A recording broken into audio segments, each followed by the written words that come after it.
qualified. A few members on the Point Park indoor team are heading to nationals after an impressive showing at Youngstown over the weekend. Downtown Rivalry will tell you more about how the games went last Tuesday night for the men's and women's basketball teams as they faced off against their intercity rival, Carlo. And got six? Tom Brady does it once again. We'll break down how the Patriots were able to defeat the LA Rams to make another Super Bowl championship run. It's time to come on down to the Pioneer Sideline.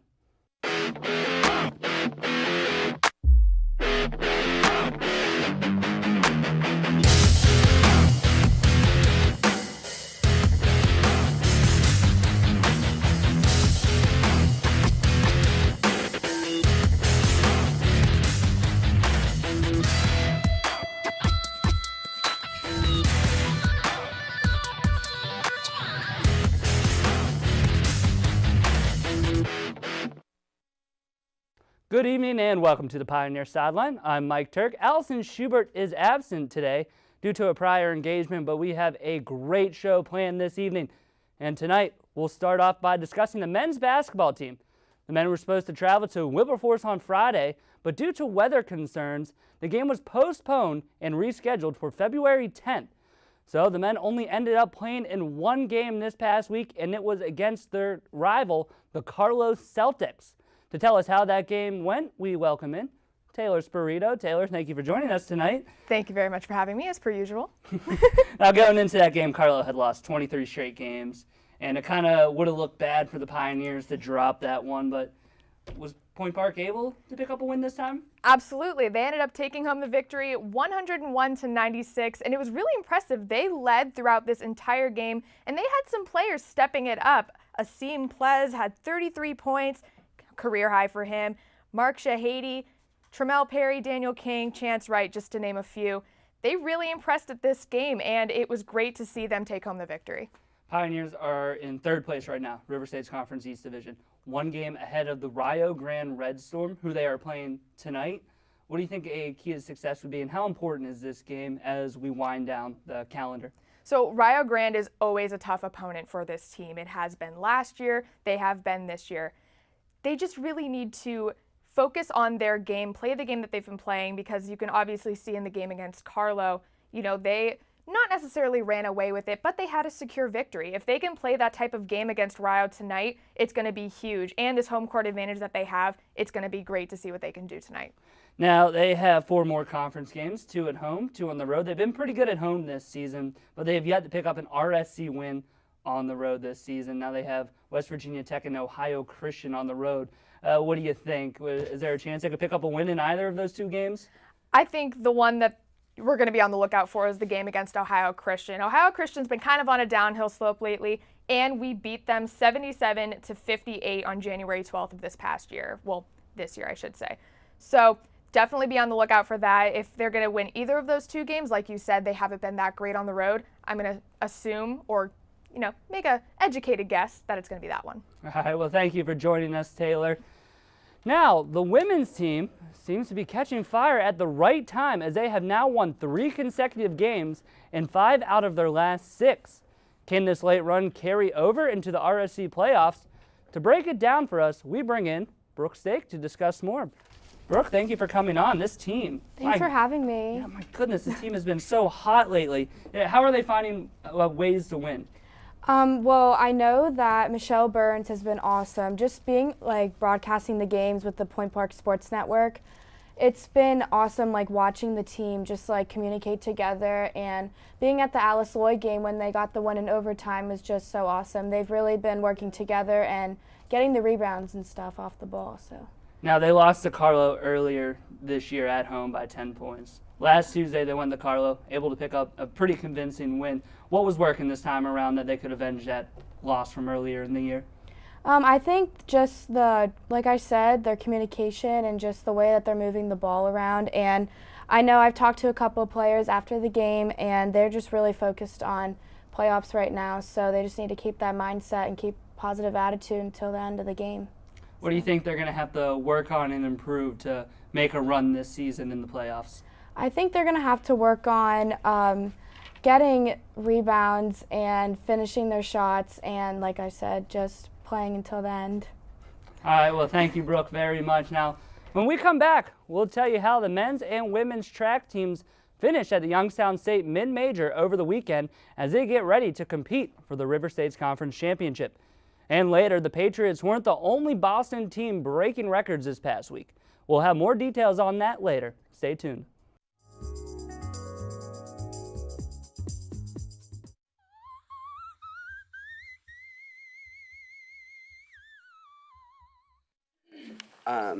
All right, we're ready. Oh, no. You are right here. Is the win really necessary, guys? We need the win. Okay. You go take awful. Yeah. That's awful.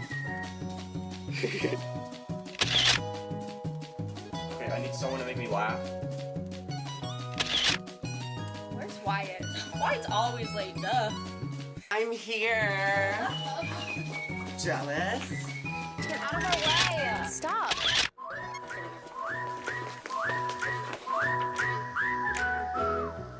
Cool. Okay. And now we're smiling. There's a lot of noise going on. Let's keep the background. A lot of noise.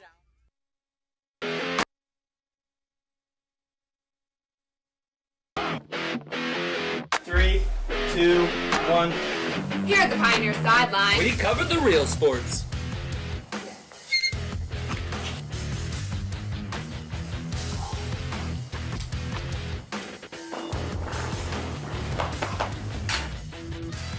On another season, the Penguins are just getting started with the regular season this week. Pioneer Sideline. The show that starts your Friday mornings has returned with both familiar and new faces. Daybreak host Taylor Fife and Delaney Bomas are bringing you the latest updates in Pittsburgh and Point Park news. We also have a variety of talent on our free segments. Whether it be singing, dancing, or indeed egg smashing. Start your mornings with us at Daybreak on UView at UView Television.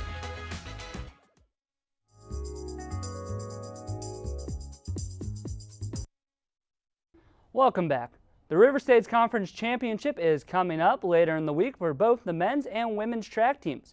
But first, they had to travel to Ohio Friday and Saturday to compete in the YSU National Mid-Major Invitational. To tell you how the teams did and who stood out at the event, we welcome in Andrea Christian.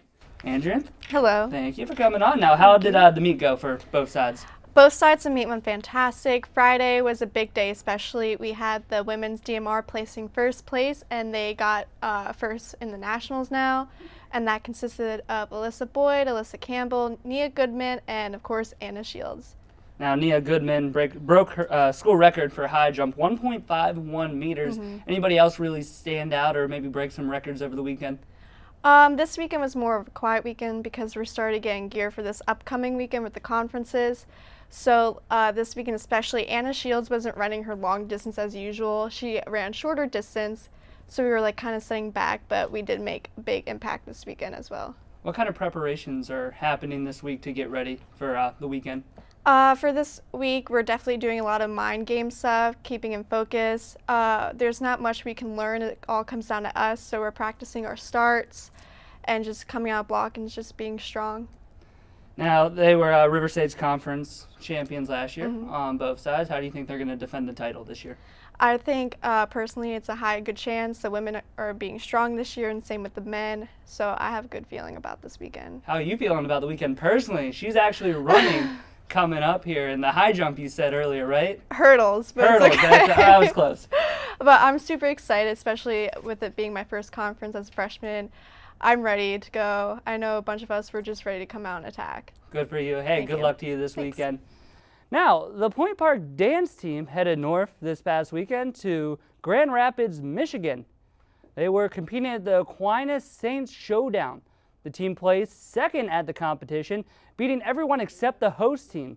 The Saints took first place with a score of 84.66, while the Pioneers followed them with a final score of 81.33. In 7 competitions this season, the Pioneers have an average score of 80.99. The team will participate in another competition on February 10th at the Siena Heights Saints Spectacular in Michigan. That will be the final regular season competition for the dance team on the season. Now, after the break, we'll discuss what Pittsburgh Penguins have been up to as they had a couple of games this past week. And later, our reporters will be breaking down some of their favorite Super Bowl commercials from the big game on Sunday. We'll be right back.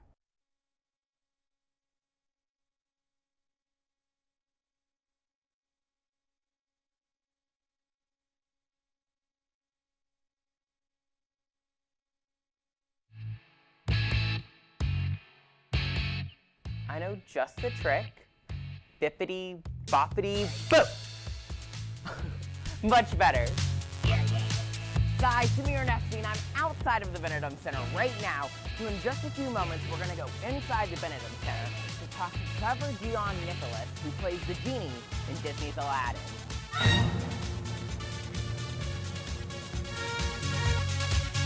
I'm Samir Nefsky giving you the theatrical scoop for the Berg.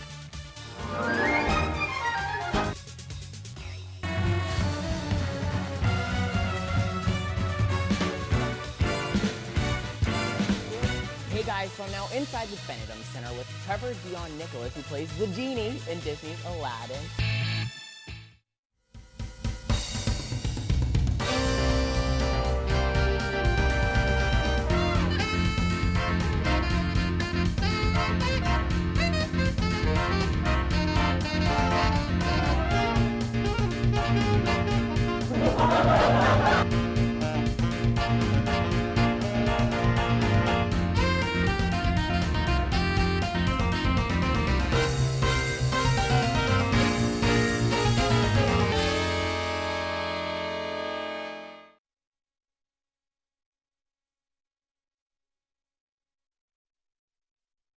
And welcome back. The Penguins met up with the Ottawa Senators on home ice Friday night, then hit the road the very next day to Canada for an away game against the Toronto Maple Leafs.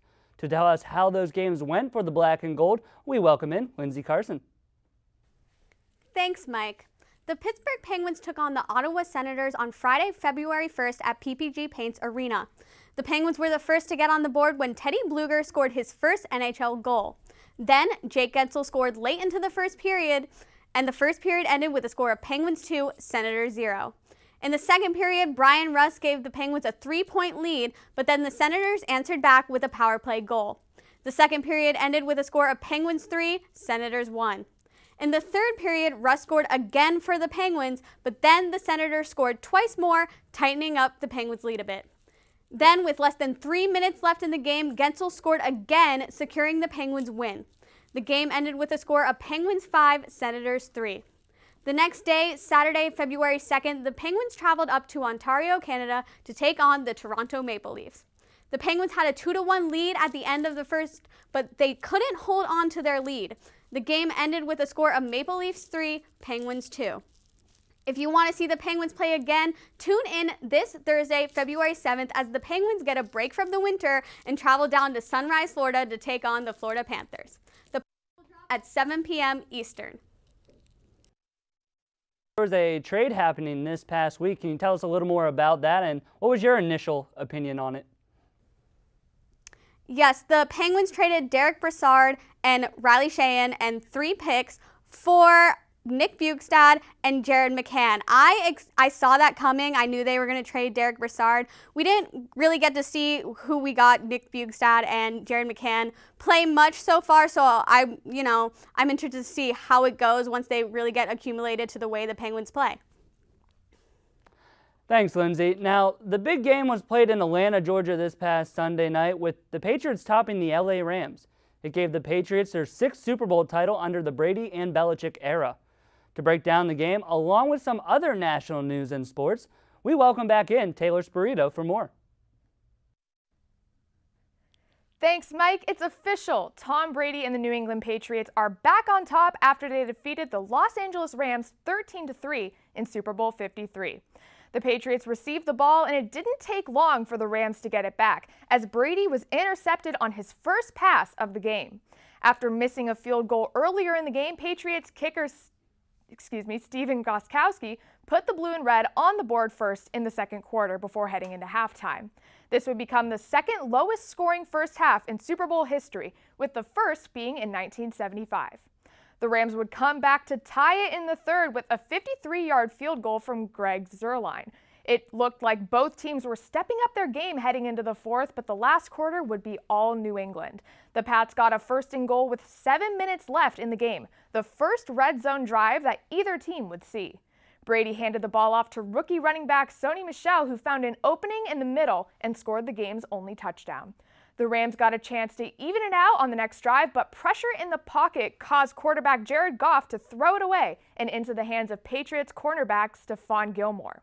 The Patriots would run out the clock as much as they could and ended the ensuing drive with another field goal by Gostkowski. When the Rams got it back, they tried to get another field goal with under 5 seconds left to play, but to no avail. New England has now tied the record for most Super Bowl wins by a franchise with 6, a title shared by none other than the Pittsburgh Steelers. While Brady broke the record for most Super Bowl titles by a player, with all 6 of those falling under his lead. Patriots wide receiver Julian Edelman was named MVP with 10 receptions for 141 yards. While tons of records were broken with this Super Bowl, the front page headline comes from the fact that this was the lowest scoring Super Bowl in history. But speaking of records, the Super Bowl wasn't the only game-breaking records around the world of sports. Another New England team rewrote the history books when in the NHL, Boston Bruins goalie Tuukka Rask became the most winningest goaltender in franchise history after shutting out the 2018 Stanley Cup champion Washington Capitals for his 253rd win. Rask was traded to Boston in 2006 by the Toronto Maple Leafs and went on to win the Stanley Cup with the Bruins in 2011 and the Vezina Trophy in 2014. In addition to holding the record for most wins for the Bruins, Rask also holds franchise records for highest save percentage, games played by a goalie, and wins. And speaking of hockey, it was announced today that the Toronto Maple Leafs have signed Austin Matthews, their star center, to a contract extension for 5 years worth $11.6434 million. Well, thanks, Taylor. Now, when we come back, our reporters will discuss their favorite commercials from Super Bowl 53 Sunday night.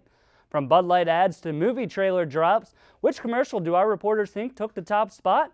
We'll debate next, only on Sideline.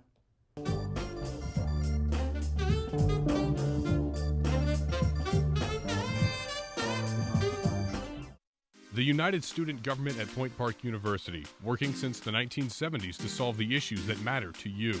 What concerns do you have about the university? Student life, safety, food service? Send us an email to studentconcerns@pointpark.edu or stop by our office on the 7th floor of the Student Center. You can also attend our weekly open meetings on Mondays at 3:15.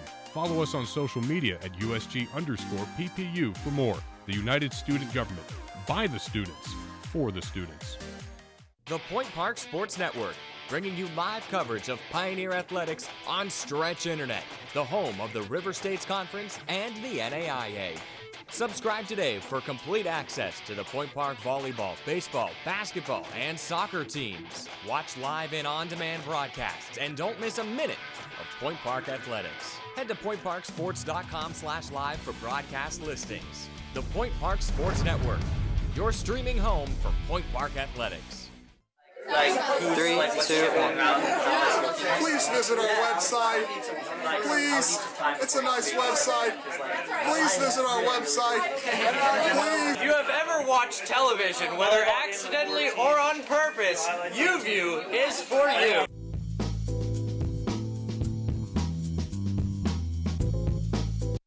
Welcome back. The Super Bowl might not have been the most exciting game to some fans this season, but there were still some entertaining moments that happened while the broadcast went to break. Companies paid a little more than $5.2 million this year to run a 30-second commercial during the big game. But which commercial stood out the most to fans? For this week's episode on Case of the Week, we welcome in Jeff Dockham, RJ Garrison, and Brooke State. Guys, big football fan here. I don't know about you, but the game was a little disappointing. It was a good defensive battle there, but we're not going to talk about that. We've talked about that enough in tonight's episode later. So let's get to what was really fun about the game, these commercials. Brooke, we'll start off with you. What were some that really stood out to you this year? Well, my favorite one was the NFL 100 commercial, which was celebrating the NFL's 100th season.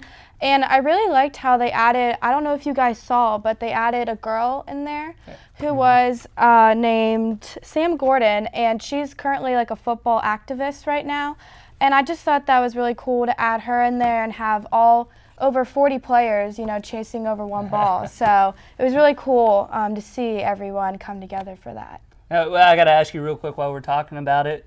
Which athlete really stood out to you in that commercial? Mike, you mentioned the girl. You mentioned her name. I forgot her name. I'm sorry. Sam Gordon. Sam Gordon. But which NFL player was sticking out to you in that one? Obviously, Juju Smith-Schuster. He's my favorite, and I was actually watching the game at CityWorks, our restaurant, downtown. And when he came on the screen for like 4 seconds, everyone was screaming. So it was really fun to see that. So I'm happy he was in that. All right, Jeff, what do you got?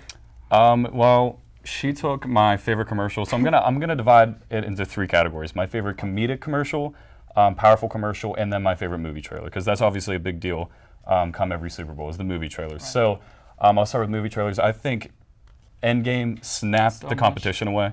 Oh, geez. Because that's probably the most anticipated film of this year, and even though it was only a 30-second spot, I think, I'm biased as well because I'm a giant Marvel fan, Avengers fan. But I mean, the trailer was just, it was awesome. It was scary. It was dark, and I'm just super excited for that. In terms of favorite comedic trailer, because you stole mine, I'm going to change it to the Hyundai commercial dubbed "The Elevator," featuring Jason Bateman, where he was going up and down with this couple. They were car shopping, so he said, "Oh, you're going down," and they go from jury duty to root canal, like all these different funny things, and even like. One room called The Talk, and the son walks out and the dad's like, son, your body's changing, my body's changed, your grandma's body's changing. And I was dying laughing from that. And then in terms of powerful commercial, I think Microsoft really hit home with the disabled kids playing video games and the technology that's coming out to help kids that are disabled play games like everybody else. And I thought that was super powerful. And yeah, those are my 3 favorite commercials. But you were saying NFL 100 though, so now I asked her. She said, "Don't say Juju," since she already took Juju. Who was yours? Who was sticking out? No, when Baker Mayfield said to Brady, "Get out there, old man," and then he takes off the 5 rings. I thought that was hilarious. I was like, that was perfect. But no, that entire commercial had hilarious moments. I mean, Saquon Barkley hurt. Every moment was funny. I was watching with my good roommate Aaron Becker, and we were saying, this could be a television show. We could have watched that forever. It was great. And I hope they do more things like that because that was just fun. Also, the appearance of Ninja, the famous Fortnite player. Yeah, that was real brief, but what was he doing in that commercial? I don't know. I think they're partners, Juju and him now with his company or something. I don't know. Yeah, but why would he be in an NFL commercial? That was weird. I don't know. It was fun though. RJ, what do you got? I mean, we all agreed on our favorite commercial with that NFL 100. It honestly was the best commercial that I saw by far. Another one that stuck out in my head was the Game of Thrones trailer that they had. Not only incorporating that Bud Knight into it, which has almost become iconic at this point, but also just having people that don't typically watch it, like me, questioning what's going to happen in the season, what's happened in the series altogether. But unfortunately, I think a lot of the Super Bowl commercials have gone down in quality, and they really can't pick it up because we've seen a lot better even last year. But they didn't disappoint at all, whether it was Microsoft's new technology to help disabled kids or the NFL 100, just having the league's greatest players out there just messing around, which was always entertaining to see. They can hit gold even if it is an off year. Right. It looked like they were having a lot of fun. It looked like they took a lot of time and effort in putting that commercial together. And I asked them, I got to ask you now. Favorite in the NFL Top 100? Well, seeing Juju pop up, the current Steeler was amazing. The Brady rings, which unfortunately they need to add another one now, was hilarious. But honestly, my favorite was seeing Franco Harris. Yes, thank you. Thank you. I should have said that. Oh my gosh. Reenacting that immaculate reception that has become famous throughout, forget about just in the Steelers, in the league, was absolutely amazing. You knew as soon as that picture showed up, you knew exactly what they were doing, and you knew exactly who he was, even if you hadn't watched the league in a while. Well, I got to say my favorite now. Peyton Manning throws it. He goes like that. They're like, oh, you still got it. It's like, his delivery on that line. Like, my shoulder hurts now. He's just so perfect on there. And we all know him from every commercial ever made. That he can endorse any product. And NFL 100 did a great job with that. So we're going to do the same thing with Sideline this year. Yeah, we're going to shoot like an NFL 100 I'd be more than happy commercial. to do it. I'd be more than happy to do it. It looks so fun to do. We're just gonna rip them off. But all right, you were talking about movies. You talked about some TV with Game of Thrones. I am a big Marvel fan, very big Marvel fan as well. That gave me chills watching that entire commercial. Were you surprised not to see an Amazing Spider-Man Far From Home trailer? Because I was a little surprised not to see that. I'm okay with that though. Didn't they show Captain Marvel though? Did they? I'm pretty sure Captain Marvel came, but that's coming out a little sooner. That's coming out March 8th. I'm super excited for that. Honestly, though, I'm going to have to agree with RJ about the commercials this year. I think the Super Bowl as a whole was lackluster in terms of prior years. You know, everything from the game. I mean, that was the most boring game ever. Lowest scoring Super Bowl. Yeah, lowest scoring Super Bowl, you know. And the halftime show, even to me, was just subpar. And then commercials, I think we did have some great commercials, the NFL, you know, the Microsoft, things like that. But besides that, I think as a whole, I think this year was just, lackluster, and, you know, it didn't have that punch, that I don't know, the feeling that we've had in prior years with the Super Bowl. But I mean, I think something needs to happen. Things need to change. That, you know, they need to rework some things for next year. Well, Brooke, I want to ask you, what did you think of that halftime performance from Adam Levine? I thought it was great. I mean, I'm a huge Maroon 5 fan. Also, I love Travis Scott, so I really enjoyed it, actually. I know some people were, I know it didn't get a lot of likes on YouTube. I saw that, but I really enjoyed it, actually. It was fun singing along to all the songs, so. Do you think they played too much old stuff, though? That's the one complaint I can't tell you, Maroon 5. Honestly, I think they did. Like, their first song, I was really surprised. I forget which one it was, but it was an older one. I'm surprised they started off with an older one first, you know? I don't know. What do you guys think? Well, I think one of the major criticisms for that halftime show was the fact that they didn't play Sweet Victory all the way through from SpongeBob for the tribute. Honestly, when we had the watch party here at Point, there was a lot of complaining about that, just that they didn't play it all the way through, and they just gave them, 5 seconds for the tribute on TV? Well, I missed it because I was in the bathroom, sadly. So I think it was only 5 seconds. Was that the introduction for Travis Scott? Yeah, that's what I heard. It was just the beginning, trumpets, you know? Yeah, they didn't continue it. And they didn't actually play the song, which I know a lot of people were hoping for when they heard that Squidward was going to be a part of the Super Bowl. I think they might have played it when the stadium was empty to make sure the screens and everything were working, but I wish they would have added it to the halftime show completely and just really drive home that tribute to him. Jeff, what was your favorite part when Levine's shirt came off, or what are you talking about? I don't know about that, but no, I mean, my favorite part of it, I mean, some of Maroon 5's favorite songs of mine, Sugar, you know, what's the song? A lot of the old hits. I think I actually liked a lot of old songs. I think I enjoyed that, but to me, the show was kind of just, like I said before, subpar.